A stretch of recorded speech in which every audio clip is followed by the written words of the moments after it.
Hey gang, it's me, Dr. Steve, and today on President's Day, bumbling Biden decided to ignore his own troubled citizens in Ohio by paying Zelensky a little visit in Ukraine. We're going to see how the fawning legacy media is basically lying about the trip, and we're going to see precisely why Biden only served to humiliate himself once again on the world stage. You are not going to want to miss this.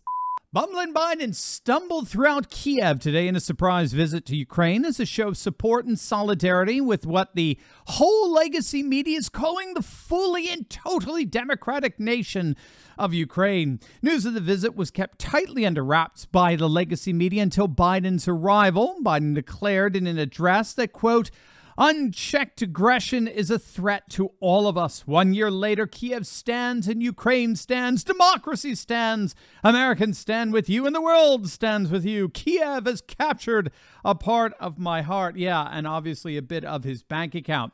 Regardless, the legacy media poured out their elation for this cognitively vigorous president. That's, of course, what his recent medical sham of an exam just confirmed. Here's how the legacy media reported the trip today. CNN, the most distrusted name in fake news.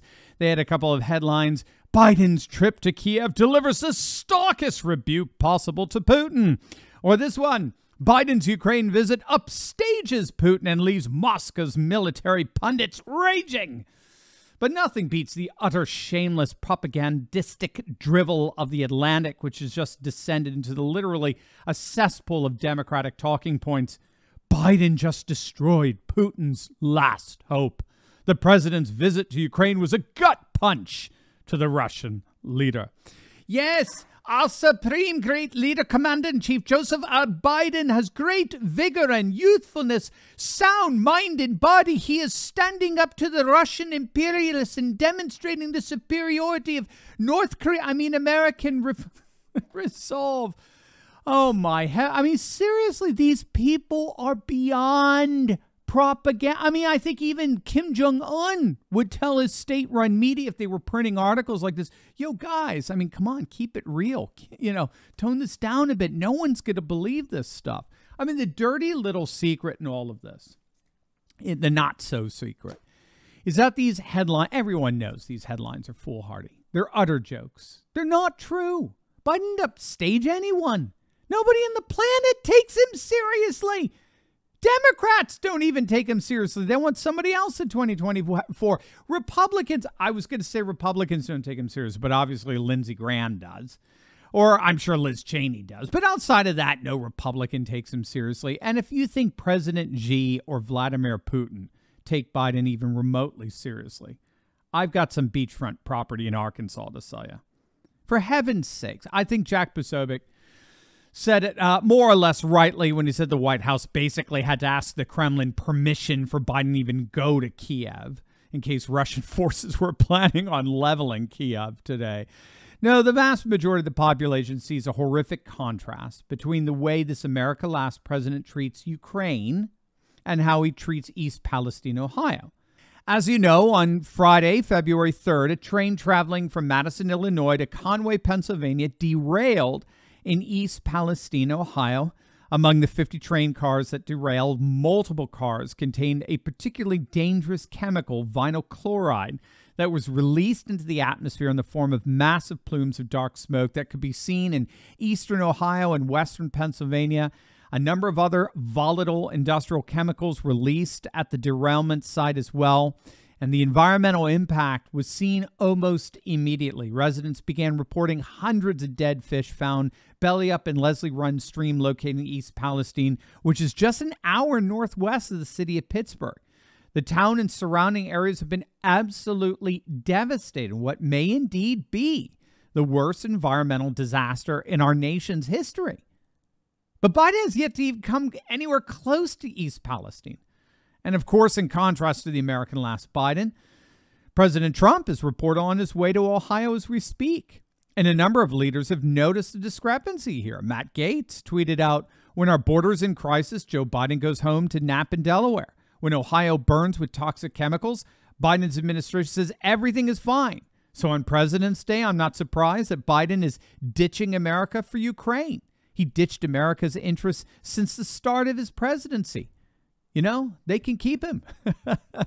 Representative Andy Biggs of Arizona tweeted out, "You should be standing with East Palestine, an American town in your own country that needs your help." And in the end, though none of us would ever wish any harm, in the end, the way Biden is responding to East Palestine, or better not responding, is precisely why scholars see liberalism dying right before our very eyes. You're not going to want to miss this. But first, gang, we got some big news. Our merch store is getting a huge makeover. We got brand new designs coming to the Turley Talks merch store in the next month, and that means we need to make room. So if you want a t-shirt like this, Pravda, it's better than CNN, you got to act fast. All the top designs featured on the store.turleytalks.com site are limited quantity and won't be available for long. So make sure you click on that link below right now and grab one of these cool, incredible designs for yourself or a fellow patriot and stand boldly for truth. Don't miss out on owning one of these amazing designs before they disappear forever. Click on that link below or go to store.turleytalks.com. The good news in all of this is that scholars are recognizing that Biden's America Last liberalism undermines the very culture of trust, compassion, and empathy that any viable political system requires to sustain itself. America Last policies, or more broadly known as open border policies, where non-citizens are given equal or better treatment than citizens, has been shown to significantly and adversely affect trust in a nation's institutions. For example, when Sweden opened its borders to a massive flow of migrants back in 2015, they saw as a consequence a dramatic plunge in trust and confidence among their population towards their social and governmental institutions. And of course, that's exactly what we're seeing here in the United States. Gallup has recently found that trust in our institutions, from the federal government to our legacy news media to law enforcement to our elections, is at an all-time low. And what's so fascinating is that there are now studies that show that liberal policies, such as open border policies and preferential treatment for non-citizens, inordinately contributes to that social distrust. It's very interesting because social trust tends to derive from familiarity, as well as a sense of fairness, whereas liberalism creates a more pluralistic and therefore unfamiliar society that appears to favor outsiders, in this case Ukraine, over citizens, in this case the people of East Palestine. So the irony in all this is that Biden's ridiculous trip to Ukraine and the pathetically fawning coverage that it's gotten from the liberal media only serve to ultimately undermine the very liberalism that these leftist ideologues are so enamored with.